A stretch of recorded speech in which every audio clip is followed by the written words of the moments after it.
Move to questions without notice. Are there any questions? And I call the honourable member for order. Order. Members on my right will cease interjecting, including the Treasurer and the Minister for Climate Change and Energy. The honourable member for Canning has the call. Thanks, Mr Speaker. My question is to the Acting Prime Minister. Australians are seeing the prices of everything go up under this government, including airfares, which are up as much as 50% from 3 years ago. To add insult to injury, Qantas flights are regularly cancelled and luggage is lost.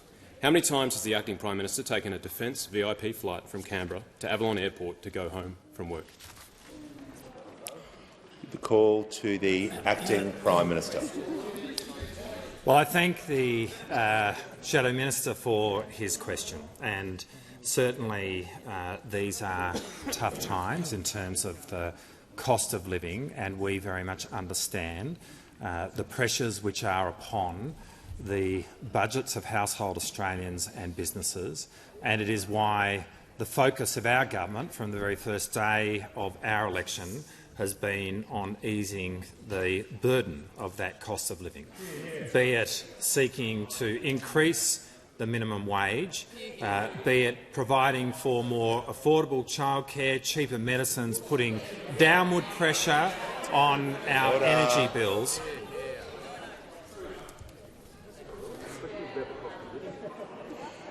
Order. Members on my right. I'll hear from the member for Canning on a point of order. Relevant, Speaker. We know the minister can Resume stretch your himself. seat. Resume your seat.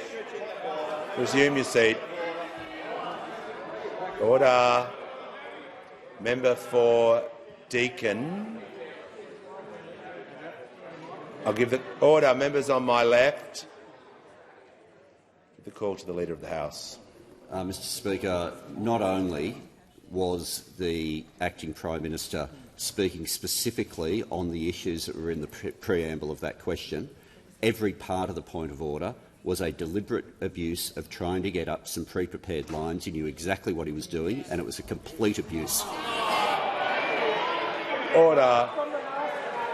The member for Hume and the Deputy Leader of the Opposition will cease interjecting. The Leader of the House and the Leader of the Nationals will cease interjecting. The member for Canning understands the standing orders and will not abuse them. The Acting Prime Minister has the call. Thank you, The member Mr. for Barker. Speaker. And in every one of those efforts, we acted in the face of the opposition of those opposite. Now, Order. Mr Speaker, as I said on Tuesday, everywhere I have been Order. and everything Members that on my I left. have done has been in pursuit of my duties, acting on behalf of the Australian people, and I stand by every flight that I took on the special purpose aircraft or commercially. But, Mr Speaker, Order. I would also make this point. The question Member that for we've Casey. just heard from the Shadow Minister is the 8th question that he has asked since the election. Now, in that time, we have made a on my decision left. to acquire nuclear-powered Member submarines. for Deakin. That was quite a big deal. Not a single question on that. We made a decision to engage in the single biggest reposturing of Australia's Defence Force. Not a single question on that. But now we have had 3 questions on the special purpose aircraft.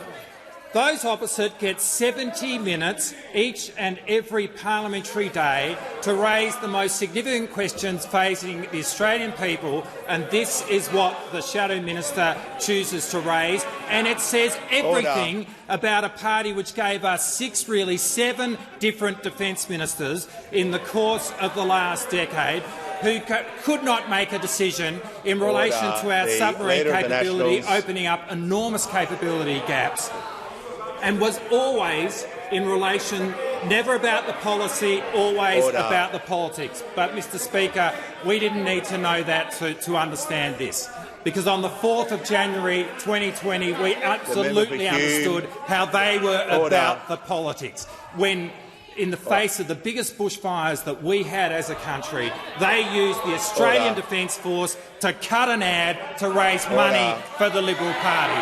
Always about the politics, never about the policy. Before I call the member for Wills, the level of noise is completely unacceptable. The level of noise yesterday was completely unacceptable. I'm issuing a general warning today. There won't be any more warnings.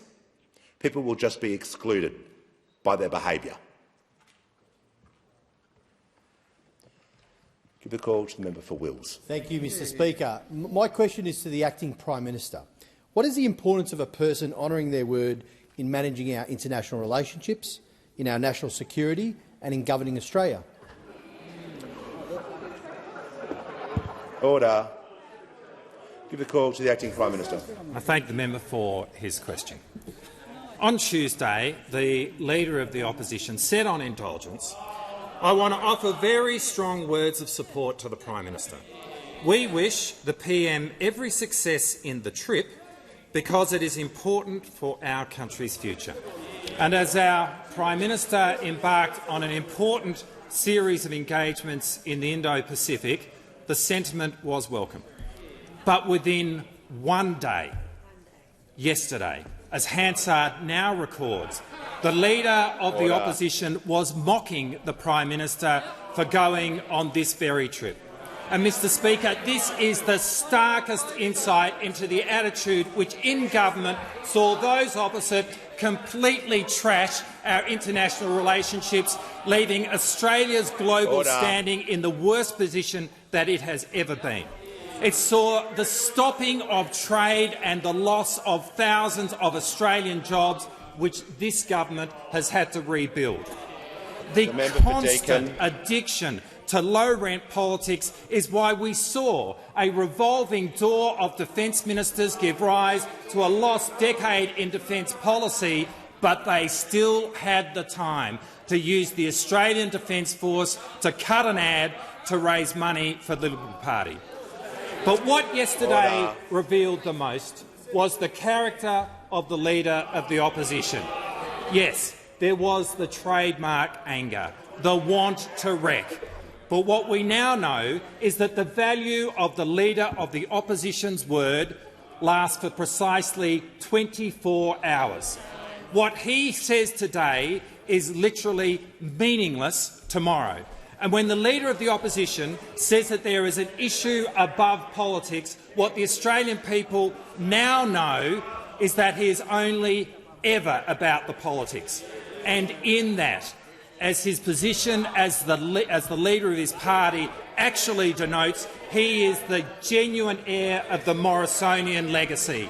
Australians cannot trust this man to act in their interest, but they can rely completely on the fact that no matter what the stakes, he will always act in his own personal interest.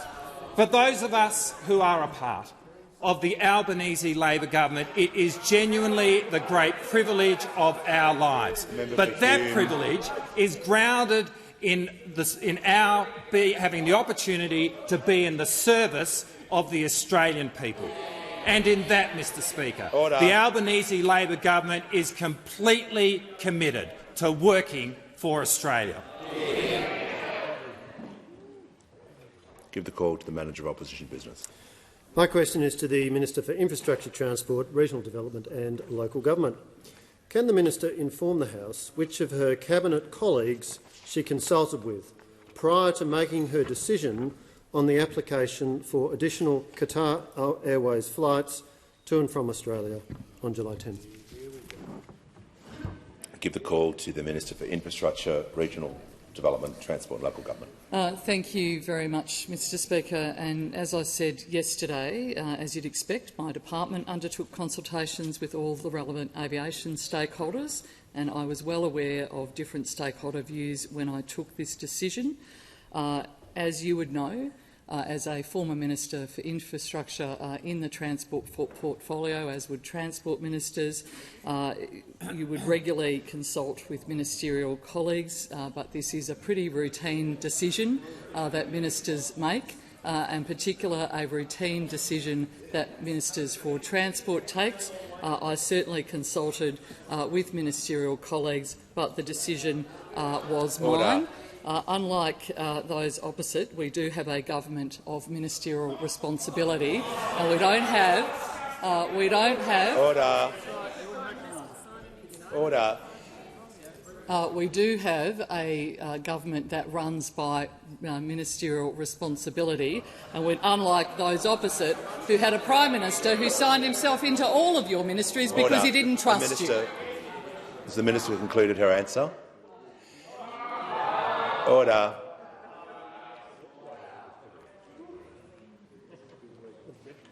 Give the call to the honourable member for Adelaide. Thank you, Mr Speaker. Mr Speaker, my question is to the Minister for Infrastructure and Transport. After years of inaction, how is the Albanese Labor government delivering a more competitive aviation sector while at the same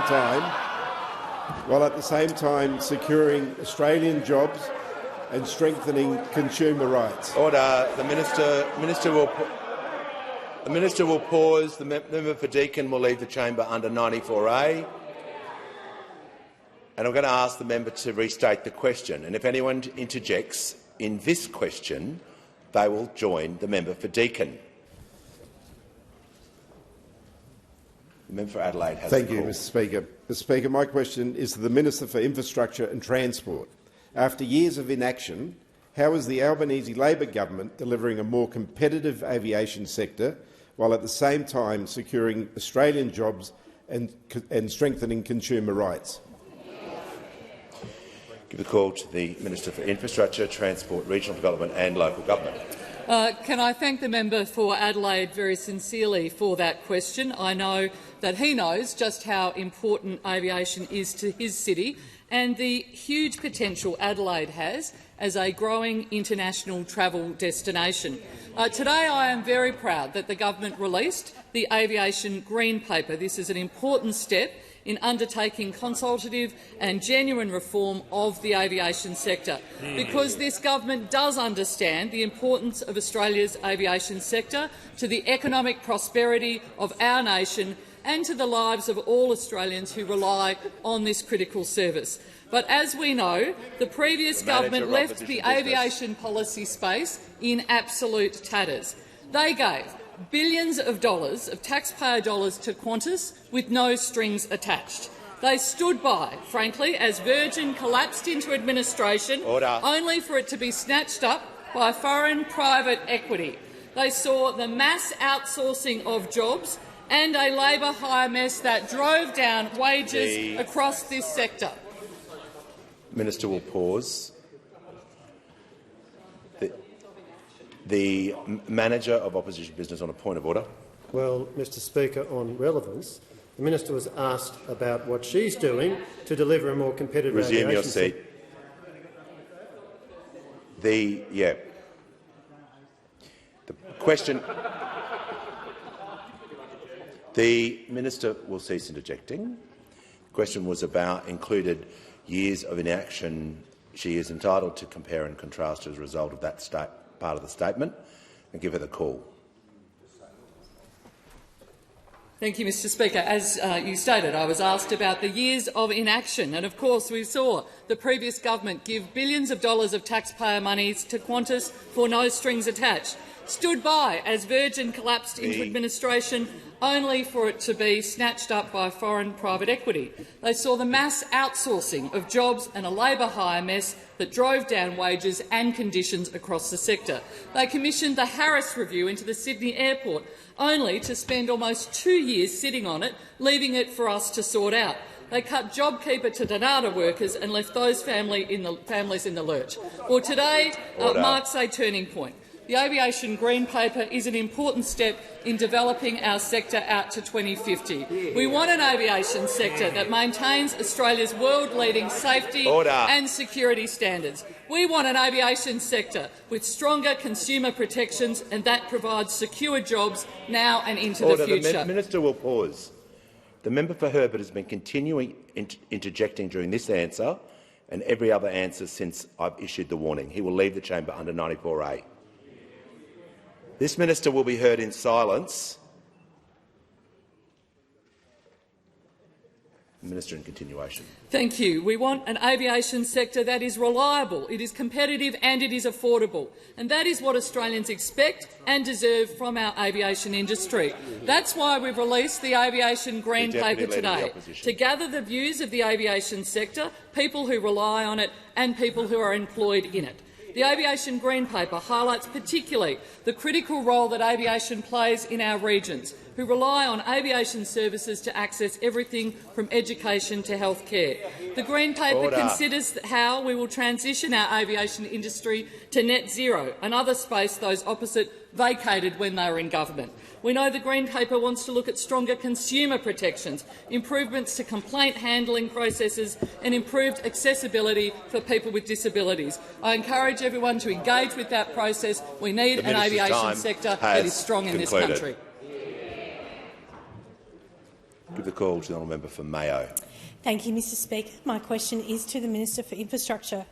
Minister, on the 1st of May 2023, you announced a 90-day review of infrastructure projects. This decision is causing delay and frustration, particularly for projects underway, such as the October 2020 announced $250 million upgrade to the South Eastern Freeway in my electorate. Minister, we're now at day 130. When will you provide certainty to my community that the long-standing infrastructure promises made will indeed be honoured?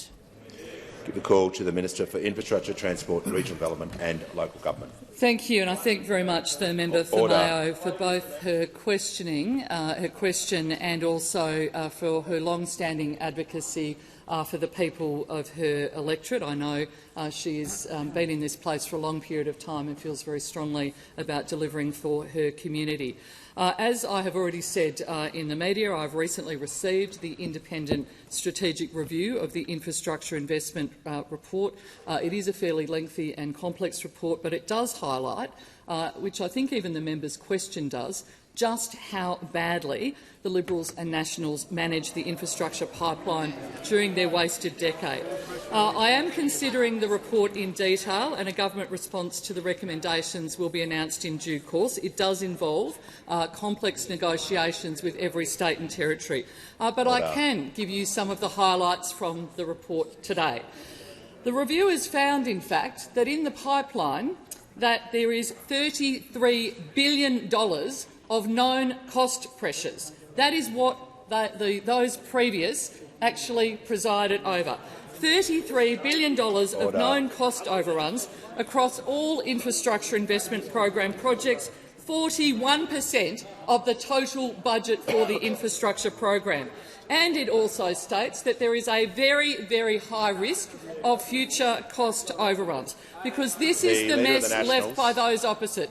They were so fixated on the press release, so fixated on the announcements, and in fact the review highlights very significantly that the previous government tripled the number of projects in 2015 and in 2019, both leading into election years. And the problem you've got when you had a government that was so fixated on the press release and could not deliver, that you have now got an infrastructure investment pipeline that is $33 billion in known cost overruns. We're making our way through that report. We're working with states and territories on that to provide certainty to community. But this is yet again, the absolute mess and disgrace that those opposite left when it comes to infrastructure into this country. We want to get on with the business of delivering. You can't drive on a press release, and those opposite should be absolutely ashamed of themselves, of the state that they have left the infrastructure pipeline in.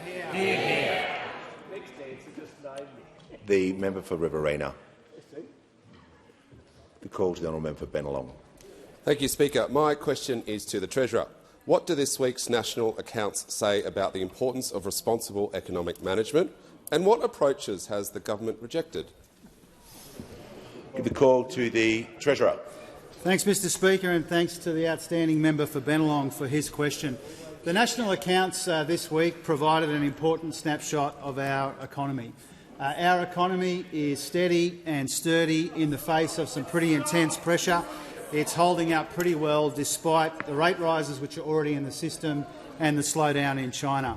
Now, we are optimistic about the future of our economy, the future of our country, but we are also realistic about pressures on Australians right now, the way that our economy is slowing and the difficult months that we anticipate ahead. Now, there is always a premium on responsible economic management, but especially in uncertain times like these. That's why we are working for Australia to roll out relief, getting wages moving again, getting the budget in better nick, investing in the future and cleaning up the mess that was left behind by those opposite. Now, we're seeing welcome progress in moderating inflation and in the national accounts, especially when it comes to wage and salary income over the last financial year, growing at the fastest rate in 3 decades.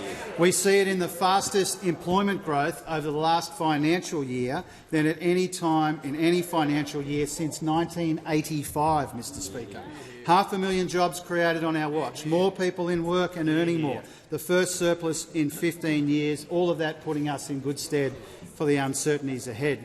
Now, Mr Speaker, that's what responsible economic management looks like, and that's what's been missing for the wasted decade before we came to office. And speaking of the last decade, Mr Speaker, I heard the member for Bendigo, the member for Capricornia and others say that today is the 10th anniversary of the 2013 election. I congratulate my colleagues on their anniversary, even the member for Hume, as I understand it. Now, having been here for a decade now, even the member for Hume, I'm sure, it's not lost on him how strange and unusual and potentially unprecedented it was that in the week of an RBA board decision and the national accounts, he's yet to ask me a single question this week. Not about the economy, not about anything at all, not even a how's it going, Mr Speaker, not a single question from the member, the Shadow Treasurer opposite. And the lengths they went to yesterday to prevent him asking a question. They sat there and they had a choice. Should we let the member for Canning humiliate himself, or should we let the member for Hume humiliate himself? The Treasurer will resume his seat. The Manager of Opposition Business on a point of order. On relevance, Mr Speaker, even on the broadest interpretation of the words "what approaches has the government rejected," this continuation of the Treasurer's abuse and lack of respect for the Shadow Treasurer needs to stop. It's unparliamentary. He's a serial offender. If he's got nothing useful to say, he should sit down.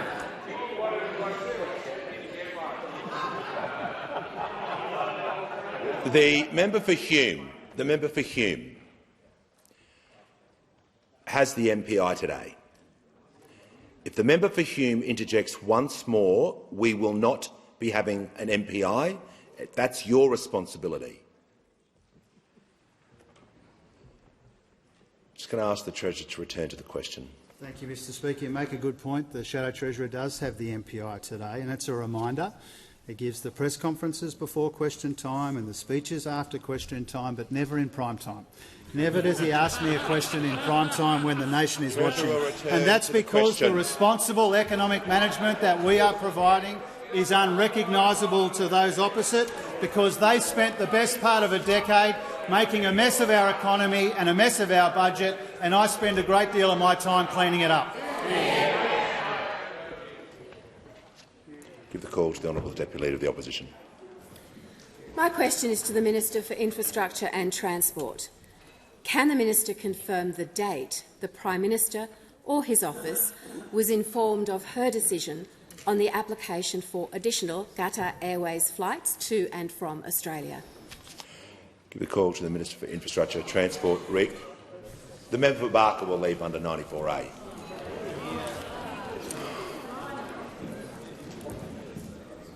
Anyone else who wants to interject before a minister even speaks can leave now. The Minister for Infrastructure, Transport, Regional Development and Local Government has the call. Thank you very much, Mr Speaker. As I've repeatedly said, these are routine decisions of government. There's nothing remarkable about Transport Ministers making decisions on international air service agreements to reflect our national interest. I've done it. We did it when we were last in office, and former ministers opposite did exactly the same. I acknowledge that the member for Riverina is noting that. On the 10th of July, I took the decision not to agree to Qatar's Civil Aviation Authority's request to double by 28 services a week the number of flights from Australia's 4 major airports, 4 times any request that has ever been made before, 4 times any request that's ever been granted before. I informed the Prime Minister. Order. The Leader of the Opposition will resume his seat. Thank you. I informed the Prime Minister prior to my decision being made public, and normally these decisions are not made public. And for context, my office had received multiple media requests about the women who were escorted off a Qatar Airways flight in Doha and subject to invasive searches and their views on the Air Services Agreement request from Qatar. The Deputy Leader of the Opposition has asked a question. Can I just say, the Deputy Leader, this is constant. I'm just about to get to that. If you just, I'm just about to get to that. The Leader of the Opposition can just listen to the Minister. I want to hear what she has to say in response to the Deputy Leader's question just as much as anyone. And again, I said, for context, my office had received multiple media requests about the women who were escorted off a Qatar Airways flight in Doha and subject to invasive searches and their views on the Air Services Agreement request from Qatar. We responded to the media request on the 18th of July, by which point the Prime Minister was aware of the decision that I had made. Give the call to the honourable member for Pearce. Thank you, Mr Speaker. My question is to the Minister for Health. How is the Albanese Labor government working to strengthen Medicare? Why is urgent action needed to repair the damage caused by a decade of cuts and neglect to Australia's primary health care system? The call to the Minister for Health and Aged Care. Well, thank you, thank you, Speaker, and I thank the terrific member for Pearce for her question. Such an amazing representative of the northern suburbs of Perth, first as Mayor and now as a widely respected member of our government in this place. And she understands the critical importance of strengthening Medicare. I remember when I first met her, she told me that her constituents had been telling her it was never harder, never more less affordable to see a doctor than it was right then back last year. And we know that after 10 years of cuts and neglect to Medicare, Mr Speaker, that bulk billing rates were in serious decline when we came to government and gap fees were rising sharply. And that's why the Treasurer, in the May budget this year, delivered a $6.1 billion strengthening Medicare package. The centrepiece of that package was the biggest investment into bulk billing in the 40-year history of Medicare, tripling the bulk billing incentive. And we also, Mr Speaker, delivered the biggest across-the-board increase to the Medicare rebate in more than 30 years. Since Paul Keating was Prime Minister, in 1 year, more than the former government managed in 6 long years to increase the Medicare rebate. Now, Mr Speaker, we also recognise that GPs deserve more than just our thanks after their extraordinary efforts over the 3.5 years of the pandemic. They deserve tangible support to strengthen their practices, which is why we've delivered $220 million in strengthening Medicare practice grants, including to 38 general practices in the member for Pearce's electorate. And, Mr Speaker, I'm happy to say the member for Pearce and I visited the Clarkson Medicare Urgent Care Centre last week. One of the 58 urgent care centres will be opening over the course of this year. The waiting room was full, mainly with parents with kids who had urgent but non-life-threatening emergencies, which we're all familiar with as parents, people who would likely have been waiting hours and hours in the Joondalup emergency department if the urgent care centre hadn't been open. Dr Koh, the terrific manager of that practice, told us how busy the urgent care centre had been in the short time it had been open. Just one of the centres, operating 7 days a week, extended hours and fully bulk billed, Mr Speaker, delivering urgent care in the community when and where people need it and taking much-needed pressure off our hospital emergency departments. So, Mr Speaker, tripling the bulk billing incentive, the biggest increase to the Medicare rebate in more than 30 years, strengthening Medicare practice grants to more than 6,800 general practices and rolling out Medicare urgent care centres right across Australia. That's our commitment to strengthening Medicare. Give the call to the Minister for Home Affairs and Cybersecurity is warned.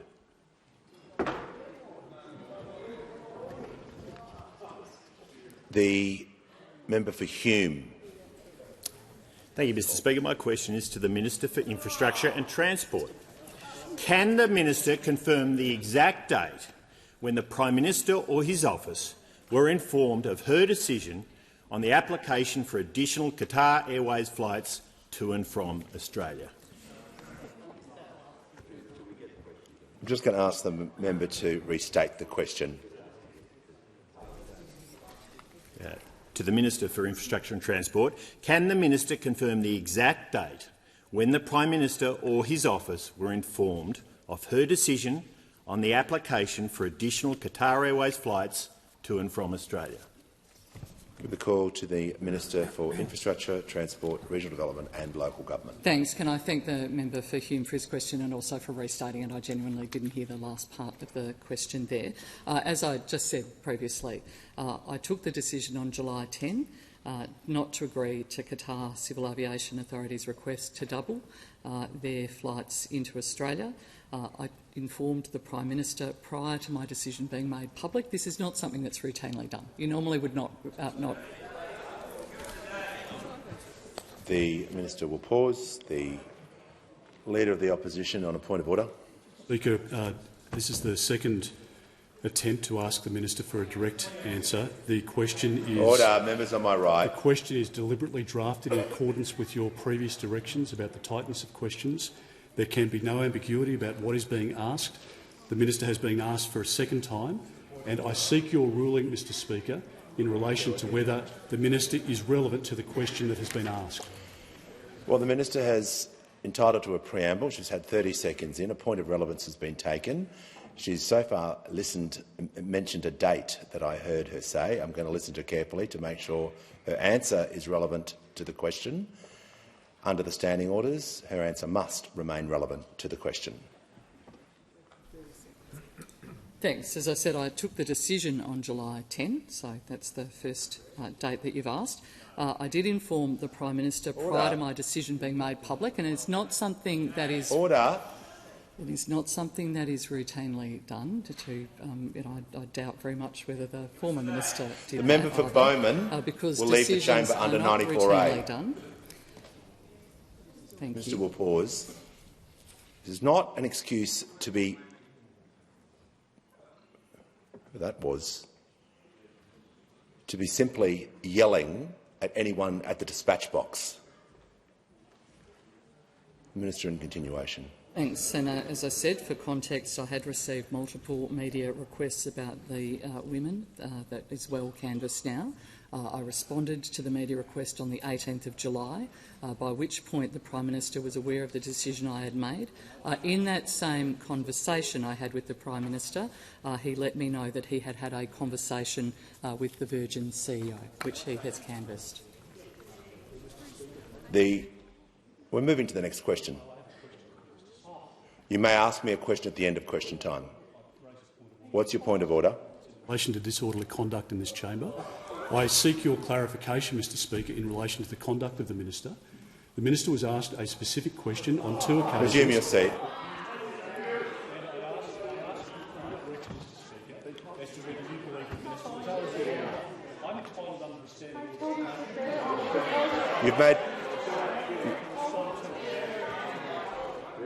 You're asking me a question about a minister who has concluded her answer about whether the answer was in line with your view or whether the question was being answered. Is that right?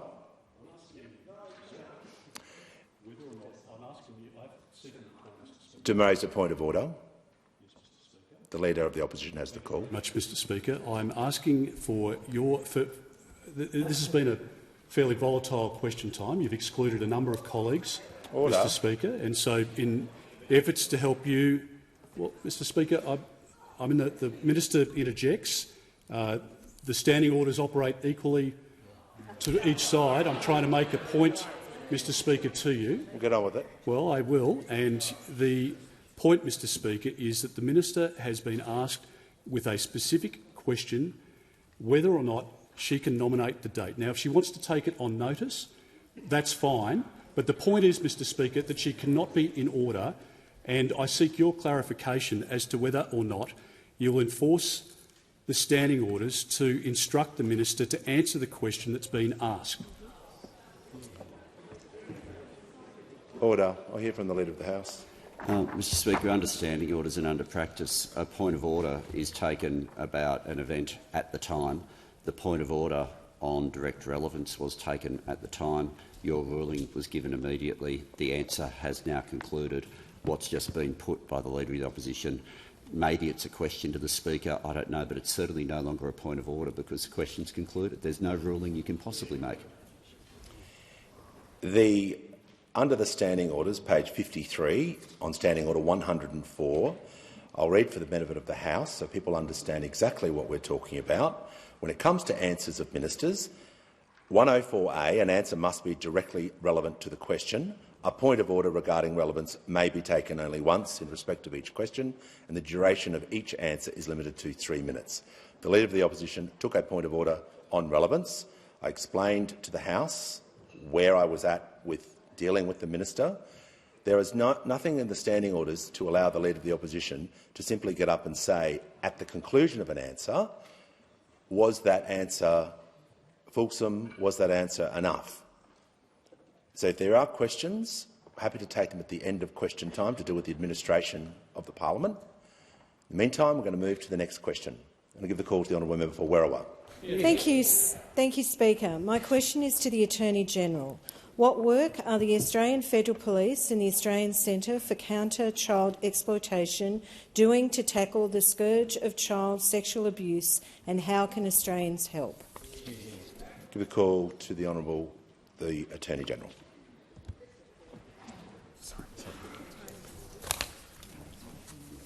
Thank you, Mr Speaker. I thank the member for Werriwa for her question. This week is National Child Protection Week. One of the Albanese government's top priorities is keeping children safe. The Australian Centre to Counter Child Exploitation, led by the Australian Federal Police, does extraordinary work to prevent harm to children. The task is great. Last year alone, the Centre received more than 40,000 reports of online child exploitation. Currently, the Centre's work involves the manual examination of tens of thousands of images each year. A project called My Pictures Matter can change that. The Australian Federal Police and Monash University are inviting adult Australians to share images of themselves as children to support a new ethical artificial intelligence tool that will detect child abuse material in videos or photos shared online or seized during criminal investigations. This new tool will be able to quickly detect child abuse material on websites and offenders' electronic devices and triage them for investigators. The project was launched in 2022, but it needs more images to succeed. I understand that if just 100,000 Australian adults contribute a photo from their childhood, the tool can be put to work within 12 months. I'll be sharing an image of my childhood to support this project, and I hope other members will too. All adult Australians can take up the fight against child abuse by sharing a photo of themselves. Visit mypicturesmatter.org, upload a picture and help keep our children safe. On indulgence, I'll give the call to the Leader of the Opposition. Thank you very much, Mr Speaker. Well, I want to congratulate the Attorney-General and through him the Australian Federal Police on this initiative.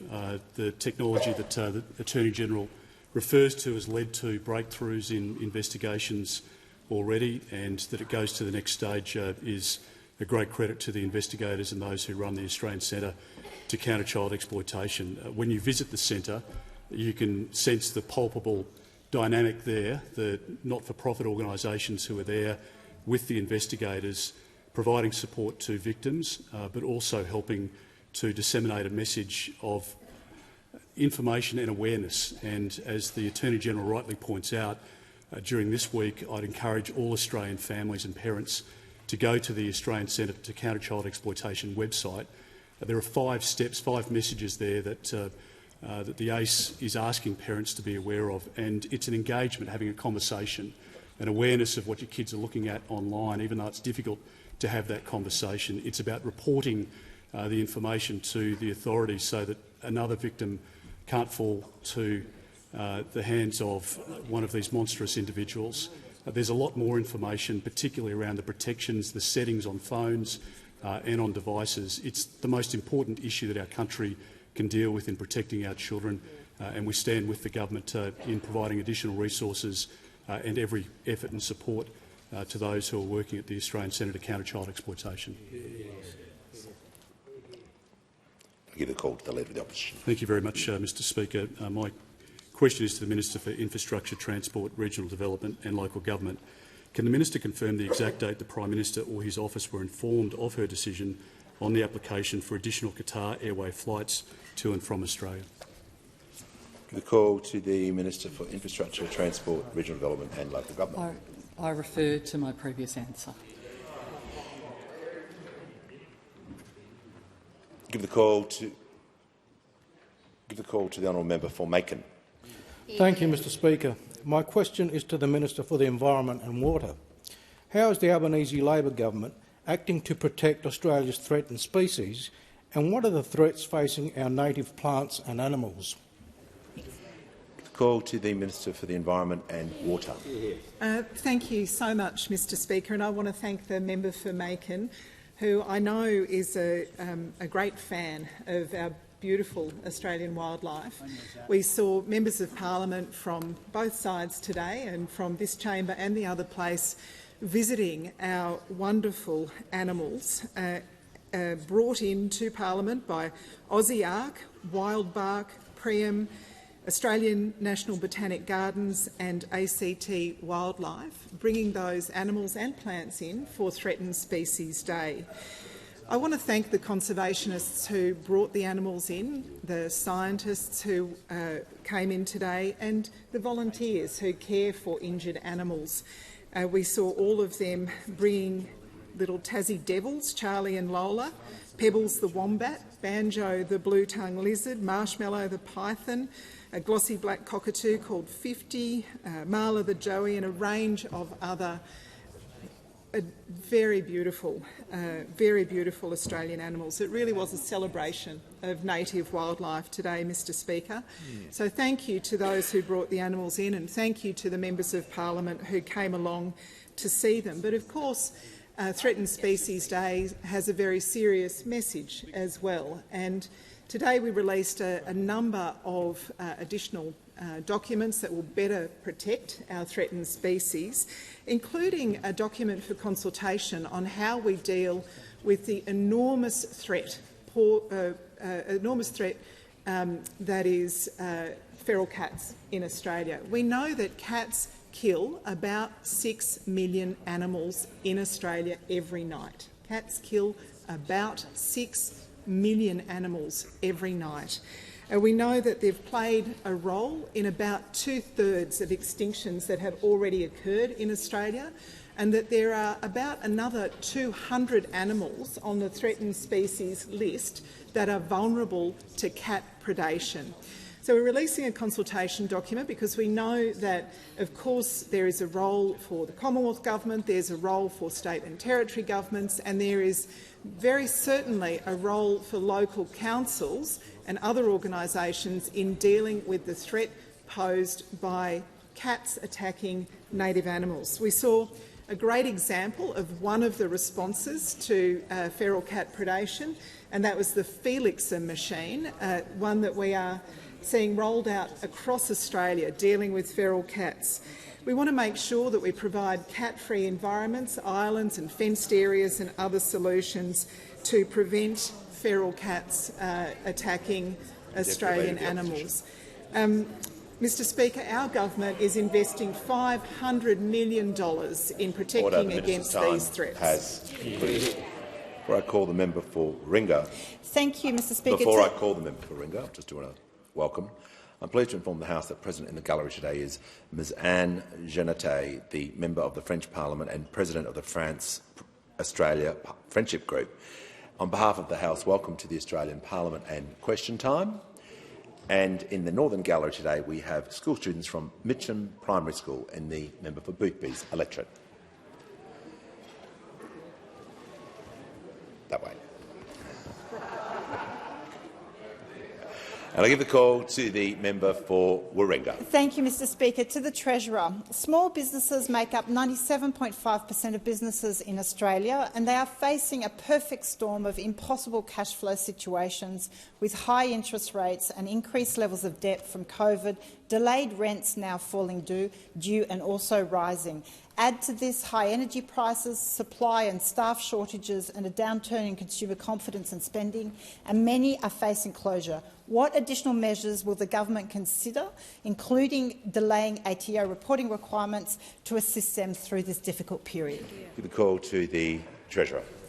Thank you, Mr Speaker, and thank you to the member for Warringah for her question and also for the opportunity to speak with her about some of these issues in recent days. We do know that Australian small businesses are doing it tough. I agree with you. And this is because, as you rightly identify, the inflationary pressures that they are under and the ongoing impact of higher interest rates as well. And while we know that the vast majority of Australian businesses meet their obligations, we do understand that for different reasons some are struggling to do that. There was a pause on collections during COVID, and this year the ATO has increased its engagement to try and help businesses catch up on their tax and superannuation obligations. We do understand that this can be difficult, but it does ensure that businesses that don't meet their tax obligations don't get an unfair advantage over those that do follow the rules. Now, the ATO does provide support to businesses who need help meeting their tax obligations, including payment plans. There are also a number of steps that they can take to help businesses stay on top of their obligations: SMS messages, MyGov, phone calls, overdue letters and the like. So if a small business is struggling, whether it's in the member for Warringah's area or indeed any of the communities represented here in this House, I encourage them to reach out to the ATO as soon as possible to discuss what payment options might be available. The ATO is willing to work with businesses to help them meet their obligations, but in order for that to happen, we need the small business to reach out to the ATO. They will always try and work with people who are genuinely trying to meet their obligations. Now, the member for Warringah asks me about new measures to support small business, and here I pay tribute to the Small Business Minister for the new measures that we are funding in recognition of the difficult circumstances that small businesses face.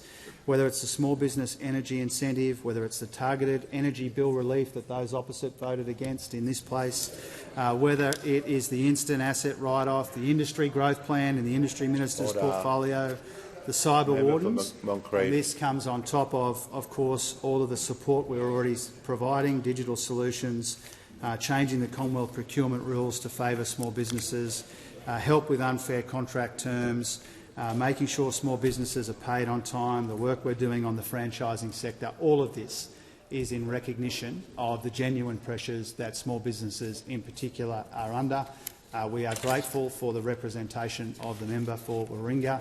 We encourage small businesses to reach out if they need help as the ATO continues its important work. The call to the honourable member for Paterson.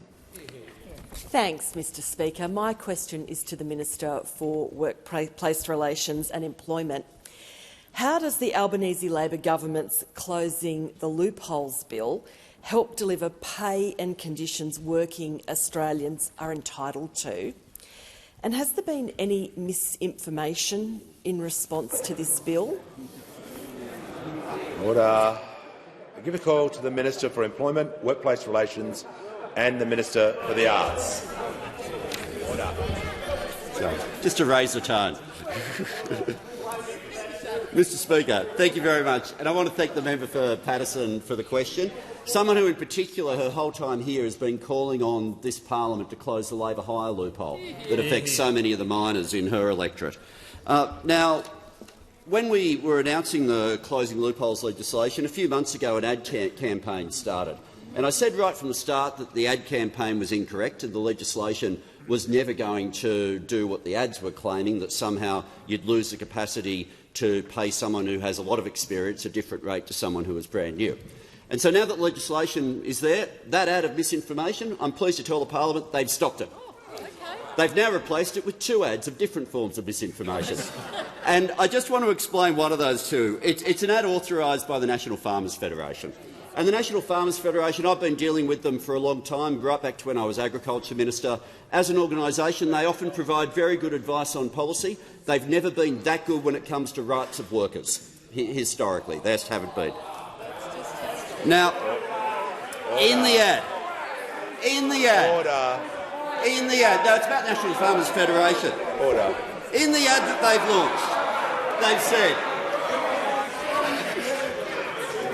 Order. Members on my right, I can't hear what the minister is saying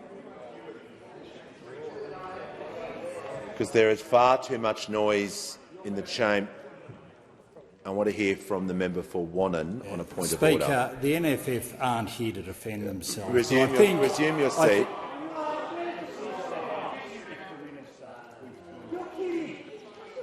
The member order. The member for Wannon.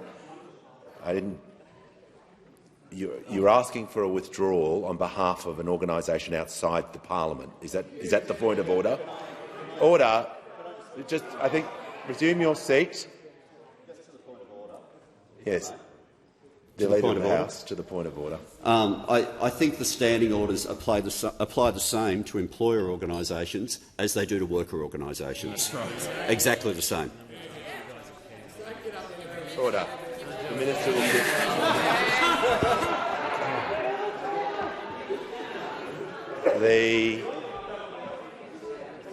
The Minister will just pause a moment. The Minister for Employment and the Environment will cease interjecting. The member for Wannon, I just need you to state the point of order, not give a statement. The member for Wannon has the call. I said it would assist the House if the Minister withdrew that. Resume your seat. Yeah.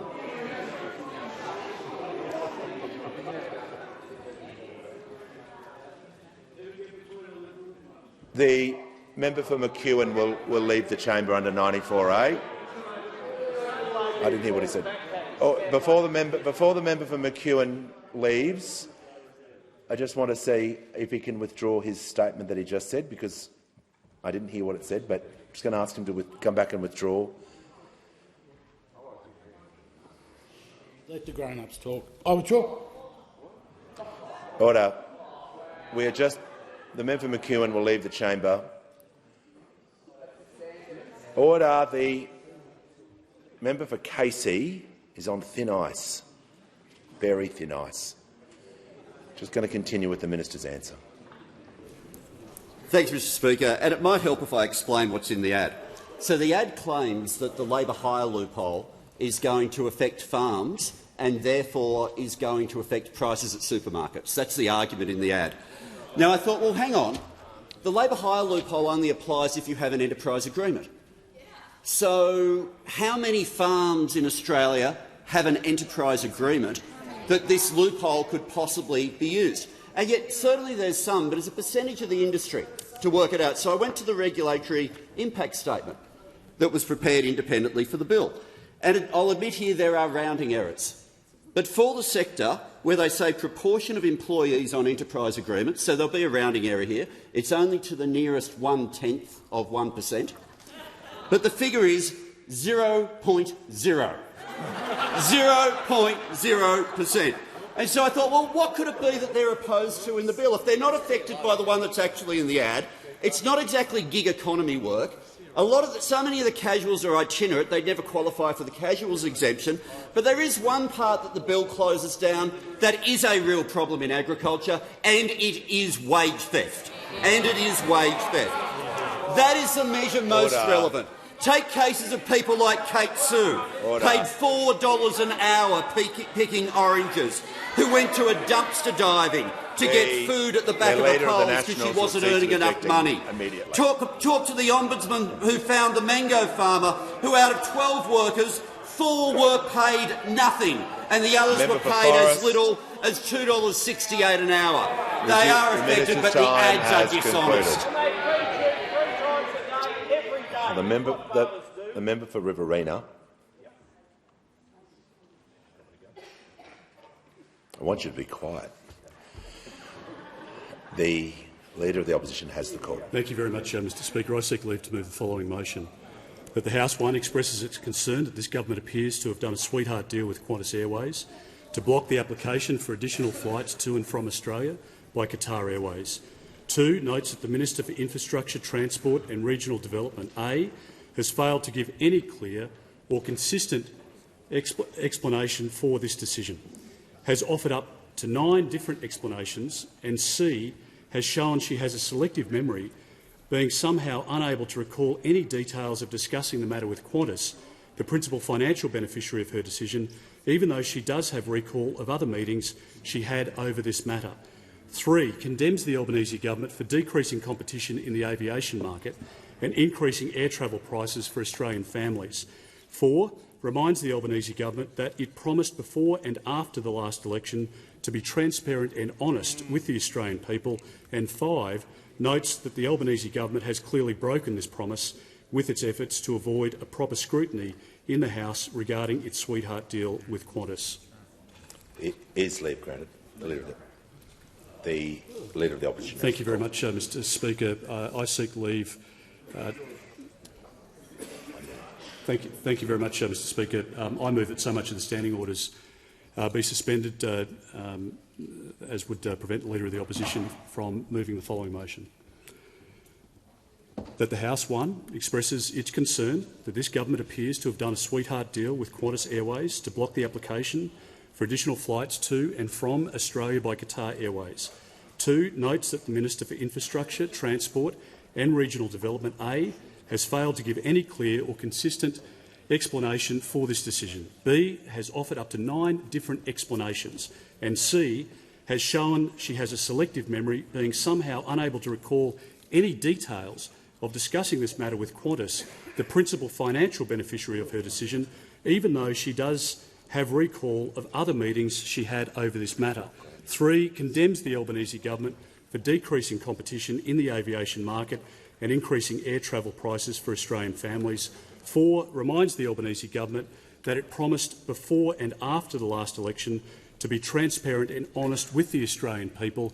And 5, notes that the Albanese government has clearly broken this promise with its efforts to avoid proper scrutiny in the House regarding its sweetheart deal with Qantas.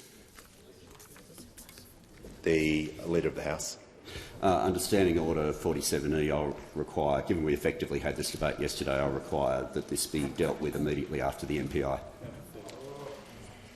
We'll move to the next question. I'll give the call to the honourable member for Fraser. My question is to the Minister for the National Disability Insurance Scheme. How does the minister respond to some of the fear campaigns being directed at NDIS participants by digital disability platforms like Mable? The call to the Minister for the National Disability Insurance Scheme and the Minister for Government Services. I thank the member for Fraser for his question. This goes to the issue of the industrial relations reform and the NDIS and misinformation. Just to set the scene for the House, there are 610,000 participants on the NDIS. There are about 325,000 workers in the sector. They're employed by a variety of ways, principally enterprise agreements, awards, casuals. A relatively small number, about 2%, are employed at any one time through NDIS provider platforms. An NDIS provider platform refers broadly to businesses who are online intermediaries connecting workers with participants. Some of the online providers, there's about 12, are registered, some are not. Mabel is a for-profit unregistered NDIS provider platform. It charges 17% on every dollar transacted, 10% from the worker and 7.95% from the disabled person. Recently, Mabel has made some regrettable, arguably paranoid comments to some NDIS participants about the new IR reforms. For me, the judgment about these reforms in terms of the NDIS starts with the principle that NDIS participants have a right to quality services and to safe services. Therefore, the industrial relations issues concerning people on these care work platforms are important. We need a fit-for-purpose industrial relations system to help the NDIS focusing on participants receiving safe and high-quality services. In addition, disability workers should have quality careers, secure work, basic standards, and they should not be underpaid. However, in evidence given to the Disability Royal Commission March this year by Dr Fiona McDonald of RMIT, she said there are concerns that the care work platforms are controlling labour, setting prices, disciplining workers, while avoiding the risks and costs and the responsibility of employment. The proposed changes go to the responsibility to maintain minimum standard for disability workers. Adhering to minimum standards builds quality workforce, secure workforces, ultimately delivers higher quality, safer service for people with disability. I hear daily from participants and their families about the need for high-quality services, but participants and families shouldn't have to choose between flexibility on one hand and quality on the other. The NDIS is driven by the principle of people being able to choose the service which best suits them. In a competitive market, service providers who deliver quality and flexible services will be absolutely attractive to NDIS participants. The IR legislation reforms do not change any of the above. There is a place in the NDIS market for digital platforms, and in some cases Australians with disability find them convenient. The IR reforms are not changing the form of engagement or the technology. They're just providing guardrails to protect workers. For me, this is ultimately a debate about the safety of participants. So I say to Mabel, loopholes are not a business model in the NDIS. Intermediaries between providers and participants shouldn't be able to cherry-pick the bits of the law they like. Call to the honourable member for Indi. Thank you, Speaker. My question is to the Housing Minister.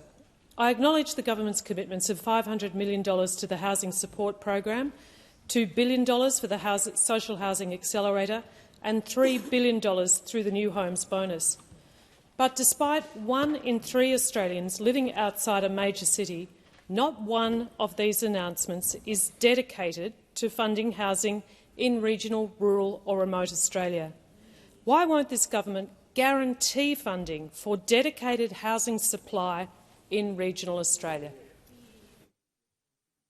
Give a call to the Minister for Housing, Homelessness and the Minister for Small Business. Thank you, Mr Speaker, and I thank the member for Indi for her question. The member for Indi and I have had many conversations about how important it is to make sure that regional Australia does get its fair share of housing, whether they be regional towns, regional centres or regional cities. We do hear very frequently that there are housing shortages, and it's particularly impacting businesses that can't get workers because there's nowhere for them to live, and indeed particularly key workers in essential services. Nurses, doctors, police have nowhere to live in some of these regional towns. So we understand how critical it is. Indeed, we understand how critical it is right across the country, but particularly in those regional towns and the impact that it's having. That's why, of course, we've brought forward our regional first-home buyer guarantee. I'm pleased to update the member that 9,000 people in regional Australia have now bought their own home because we brought forward that program, and we now have over 9,000 Australians that are in their own home because of that. I also want to reassure the member that when it comes to the Housing Accord, the 10,000 affordable homes that the Commonwealth are committed to, that we have taken steps to ensure that each state and territory and indeed regional and rural Australia gets its fair share of homes from the Housing Accord. The Minister will pause. So I can hear from the point of order from the member for Hume. Mr Speaker, why isn't the Minister delivering housing to the...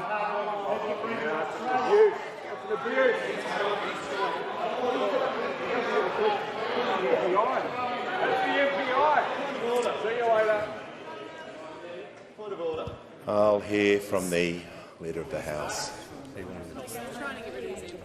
Yes, Leader of the House. I'll hear. Thanks, Mr Speaker. I think it's important that a penalty under standing orders is taken as a penalty. What we saw just then was an agreement between the member for Hume and the Leader of the Opposition to try to be thrown out so that he doesn't have to give a speech. Resume your seat. Resume your seat. The Leader of the Opposition and the Leader of the House will resume both your seats. Resume both the seats. Just resume your seat for a moment. Order. The members on my right will cease interjecting. So will members on my left. The member for Hume raised a point of order. I called the Leader of the House on that point of order, and he better get to his point of order. Under 94A, I suggest the member for Hume, in the interests of the House and the order of the House, should be allowed to stay in the chamber. Order.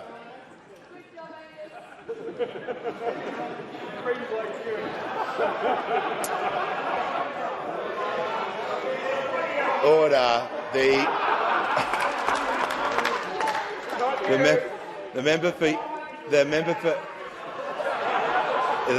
for Hume, because I'm feeling generous, and it's been a big week, will cease interjecting. And I give the call to the Minister for Housing, Homelessness and Small Business. Thank you, Mr Speaker. And I'd say the member in Indi and many other people in this room actually care about regional Australia and housing and actually want to hear this answer, unlike those opposite. Mr Speaker, we're going to make sure, and I reiterate our commitment. Order. The Minister will come to her conclusion of the answer. Yes. I reiterate our commitment that under the Housing Australia Future Fund, that the 30,000 houses will be going to regional and rural Australia in their fair share, as well as, of course, around the rest of the country, and each state and territory will get their fair share. The Minister's concluded her answer. Yes. I give the call to the Acting Prime Minister. Mr Speaker, I ask that further questions be placed in the response. I give the call. Order.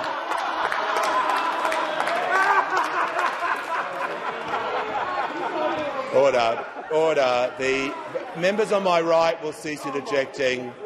The member for North Sydney the Treasurer will cease interjecting. I want to hear from the member for North Sydney in silence. She has indicated that she is seeking the call on indulgence. Thank you, Mr Speaker. I'm rising on indulgence in light of yesterday's events in this chamber to ask you to please provide some guidance around what is and what is not acceptable behaviour in this place to ensure we all feel safe, both in our seats as we sit here during debate, but also after any vote is taken place. I ask this of you as someone who has worked in a number of different environments over the last 30 years, many of which have been male-dominated and have involved participating in an environment where debate was essential to bring the best ideas out of everyone. However, yesterday's behaviour left me feeling like my senses had been assaulted by what I experienced as excessive and unconstructive noise and aggression being thrown around the room. Mr Speaker, sadly, this is not the first time I've experienced that sensation during question time in this chamber. Some may argue that yesterday's was an exceptional circumstance where the opposition chose to dissent from your ruling, as they were entitled to do so under our standing orders. But be that as it may, once the dissenting motion was moved by the opposition, I believe the tone of the debate was overly aggressive and personalised, with numerous examples of condescending and offensive language designed, I believe, to intimidate others within the chamber. In any other professional environment, this sort of behaviour would be completely unacceptable. As all in this place know, I stood yesterday to ask you to bring the chamber to order, and I thank you for doing that. If I could have, Mr Speaker, I would have left the chamber yesterday, but it is my understanding that, ironically, that is not acceptable behaviour. I then voted on the subsequent motions as I thought was appropriate, and it was following the votes that perhaps the most confronting experience took place for me personally yesterday, with one particular member from the opposition, while returning to his seat, yelling at me aggressively and at others on the crossbench. He aggressively challenged my voting decision, referring to the testimony I had provided 2 nights earlier to a procedure committee inquiry into standing orders, during which I had expressed a desire to see questions answered more directly. His tone was hostile and his body language was aggressive. And to the best of my recollections, his words were, "Well, where were you today then, hey? You say you want clearer answers? Well, that was your chance. And where were you?" As he yelled this at me, he was shaking his head and looking at me in a way that I found to be aggressive and honestly quite confronting. Mr Speaker, had this been the first time I'd found myself the direct attention of this sort of behaviour, I may have brushed it off. But this follows a pattern I've experienced more than once since I entered this chamber, and I've noticed many other female colleagues have experienced this sort of treatment, particularly our member here in the front row, Angie Bell, member for Long Creek, just as you expelled somebody from this chamber. As a member of this parliament, someone working here in this place, I do not feel proud of the way my workplace was represented yesterday, and quite frankly, I did not feel safe. I've thought long and hard about asking this of you today because I'm mindful that in speaking out, I might inflame rather than tame the situation. But I came to this place wanting to speak for my community in what I consider to be the highest chamber in the land, and I did that because I believe this place should be a place of mutual respect, learned discussion and, dare I say it, a capacity to listen to each other. But as evidenced in yesterday's display, I fear we are such a distance from that reality. This morning, many of us spoke in support of the legislation to establish the Parliamentary Workplace Support Service, and this legislation is to be welcomed. But as I found out upon leaving the chamber yesterday and reaching out to it for advice and support, that body will not be able to reach into this chamber. So I ask of you today, Mr Speaker, how are we expected to behave in this place, and what responsibility do each of us bear to do better today and every day hereafter? Thank you. I thank the member. By any measure, this has been a combative week in the chamber. Such behaviour does not reflect well on the House or on any of us.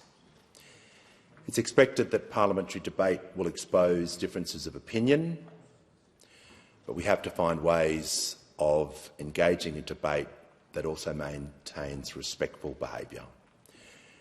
We are simply not meeting the standards we should be meeting. This requires change. Before question time, as members know, the House passed legislation for the Parliament which has gone to the Senate. That will help us build safer and a more respectful parliamentary workplace. But the legislation is just words and pieces of paper, unless the House, all of us, unless we all act differently. I hope this means something to all of us. We must do better.